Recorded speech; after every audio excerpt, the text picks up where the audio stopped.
Hi, I'm Bybreen and welcome back to another episode of Soul Stirring Astrology, where I give you my textured take on the world of astrology. Well, we have entered what I call the retrograde season, and the reason for this is by this time next month there will be 5 planets and the North Node in retrograde motion. So when a planet is in direct motion, that means that the energies of the planet are reflected externally. When they are retrograde, that means that you're absorbing the energies to fulfill your life and for you to experience how you can use those energies in a far more profound, integrative way. So today, which is April the 17th, we have Mars and Pluto going retrograde. So Mars goes retrograde in Sagittarius firstly, then it moves back into Scorpio, and then Pluto is retrograding in Capricorn. And then on the 28th of April, we will then have Mercury, which is retrograding in Taurus. And so that's a large number of planets, given that there are 10 planets, so 5 of them will be in this retrograde motion, which is a time for mature reflection and introspection, and for you to harness those energies to really start to uncover your true identity. And so the retrograde periods or retrograde planets gives you an opportunity to see the real you. Invariably, we operate this dualistic identity. So there's the personality, there's the you personality that you really know deep in your soul, and then there's the not you personality, which has been crafted and cultivated on the basis of other people's expectations or ideals or ideas of who they think you should be, and you have absorbed those ideas because you want to fit in or you don't want to rock the boat. But in doing so, you are losing the true essence of who you are. And so the retrograde periods give you an opportunity to really strip away what isn't you, so that you can connect to those idiosyncrasies and nuances within your true personality. And once you're able to do this, you then have a greater level of self-awareness. And once you achieve self-awareness, you are then your own guru, guide and mentor. And that's why astrology is a phenomenal tool to help you reconnect with who you're truly meant to be.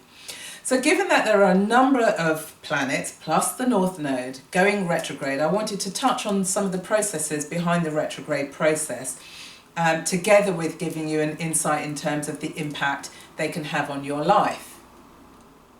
So when you've got this retrograde energy, as I've mentioned, it's the appearance as if the planets are moving backwards, but it's a time for you to absorb the energies from the planets. And so there's a 3-stage process with the retrograde process.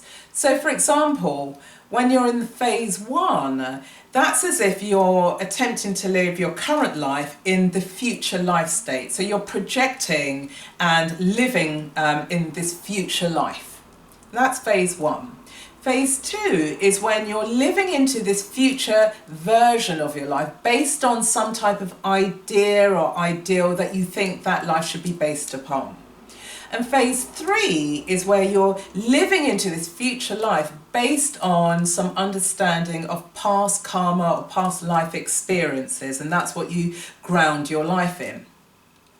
So when we have this retrograde planet, and retrograde can connect with karma, and that's about your past lives. Now, here you've got to be mindful, because you may be the sort of person who lives their life harking on about recreating the past in some way, shape or form. So here the memories of past experiences might be so heightened in your memory bank that they overshadow your current way of living. And by doing so, what you then are doing is you're shrinking your current life to fit this old model or this old idea or this old personality from past lives that no longer serves you. So when we're going through the retrograde motion, it's about bringing, as I said, this level of self-awareness to, are you the sort of person who's always rehashing old hurts or old pains or memories or feelings that take such a strong hold on your identity? And so where you have the karma, you've got to be mindful about how you live your life. The retrograde planets can also be coloured by the sign in which the planet resides. So, for example, later on this month, as I mentioned, there's going to be Mercury retrograde in Taurus. And so, if we think about this retrograde energy of Mercury, Mercury is about, one of the things is your own perception of who you are, your method and mode of communication. That's the self-talk as well as the talk and communication style that you have with other people. And so if we think about Mercury and it's retrograding in Taurus, so retrogrades is, as I said, the internal communication, but it's about the opportunity to convey an identity of yourself that is congruent with yourself. So if you're operating in phase one, and that's about projecting yourself into this new future, you're going to be out of sync with the Taurus energy, because Taurus is about preserving and security. And so the way that you could begin to operate and use your Mercury retrograde is when you're really comfortable with this definition of your own identity and you're comfortable about articulating it, and it's based on your past understanding of your achievements that you've already achieved and you're really comfortable with. So the best way in which you can live out this mercurial energy as it's retrograding in Taurus would be in phase 3, which is about living your life but basing it on your understanding of your achievements, which is very associated with Taurus. Now, taking that one stage further, and imagine now we've got this retrograde Mercury, it's in Taurus and it's in the 10th house. So here you could be receiving applause or congratulations or compliments about your mode of communication or what you've actually created and built, and you take great pride in sharing that with other people. And in having shared that with other people, you're now receiving the rewards and the applause because you have it in the 10th house, and the house where you're showing who you are in the public sphere. So you want the world to perceive you as an expert, for example, and you see yourself in that light as well. So the retrograde energies show you how you can begin to understand yourself more objectively. So as you're growing in self-awareness, you can then make more conscious choices about, are you going to choose to operate in phase 1 when it's out of sync with the tone and the colour of the particular sign that it's in, or are you resonating very strongly with the mode of operation that the planet that that's retrograding is assigned to, depending on which sign it's in. So it enables you to make far more clearer choices around how you begin to live your life, whether you're in this retrograde motion or in a direct motion. So as I mentioned, today we have Mars and Pluto going retrograde. And so Mars is going to have a 2-phase retrograde process because it's retrograding first through Sagittarius and then through Scorpio. And at the same time, Mars is in Sagittarius with Saturn. So if we're thinking direct motion, Mars wants to charge ahead and Saturn is putting the brakes on it. Now that the energy is turned inwards, there could be some levels of frustration that you may be feeling because there's this urgency to get out into the world. But actually the retrograde period enables you to slow down and think about the priorities of your needs, your wants and your desires, and how in tune are you with those needs, wants and desires. So when we're looking at Mars and it's in Sagittarius retrograding, that means that it's in the 9th house because the Sun is currently in Aries.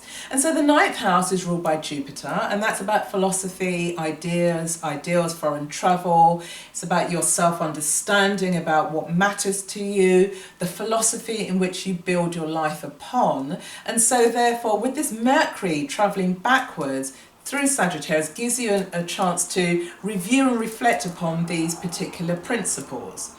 Now, at the same time that Mars is retrograding through Sagittarius, it's also conjuncting Antares. And Antares is a fixed star, and Antares is anti-Aries. And so Mars rules Aries, so there's the potential for great conflict. And if you think about Mars is about aggression and assertion as well as courage, but there's a warring element, and when it's coupled with Antares, there's the potential for anger and explosive behaviours or conflict in some way, which can show itself internally as well as the external world. And what has been observed is in the latter part of April, where we have this Antares conjuncting or connecting with Mars, doesn't necessarily bode well in terms of the types of events that can occur.